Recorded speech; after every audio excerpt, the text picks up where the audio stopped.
Kamarku berantakan ini, maaf. Tuh, habis ini semua nih. Nggak ada. Enggan lapor polisi usai disekap perampok, Nisa kecewa pernah lapor namun malah dituduh teledor. Nisa 29 tahun, korban perampokan dan penyekapan di Komplek Graha Indah Mencirim 2 Kecamatan Sunggal Kabupaten Deli Serdang menyatakan enggan melapor ke polisi terkait peristiwa yang dialaminya.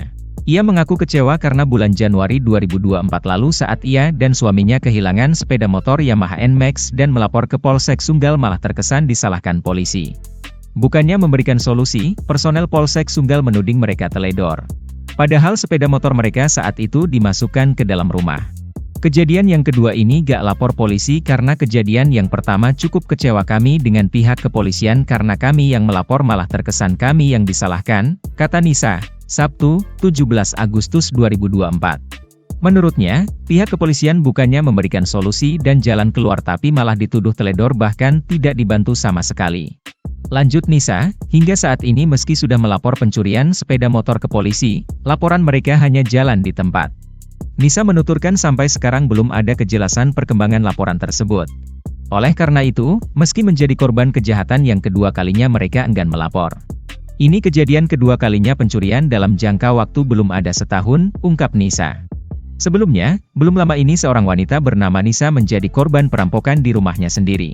Harta bendanya berupa uang tunai hasil berjualan senilai 3 juta rupiah, kartu ATM, hingga baju barang dagangannya dibawa kabur.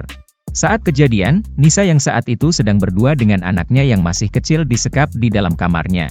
Gagang pintu bagian luar diikat menggunakan kawat yang diikat dari luar serta diganjal menggunakan balok kayu. Ketika Nisa dan anaknya dikurung inilah para pelaku melancarkan aksinya menguras harta benda korban.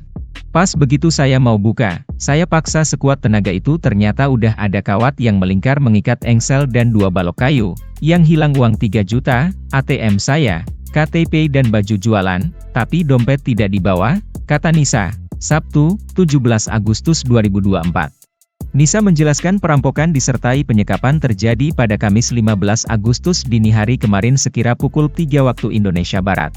Sebelum kejadian, ia sempat pergi ke daerah Jalan Bromo Medan kemudian sampai ke rumah sekitar pukul 22 waktu Indonesia Barat.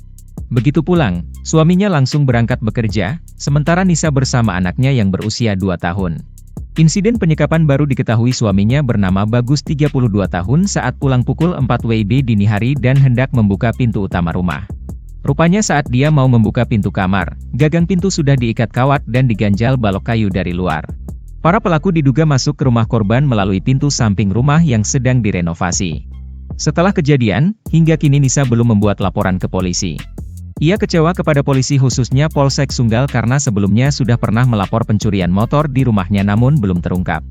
Terkait hal ini, Kapolsek Sunggal, Kompol Bambang Gunanti Huta Barat, mengatakan akan mengecek ulang laporan korban yang sudah melapor sebelumnya terkait pencurian sepeda motor. Download Tribun X sekarang, menghadirkan lokal menjadi Indonesia.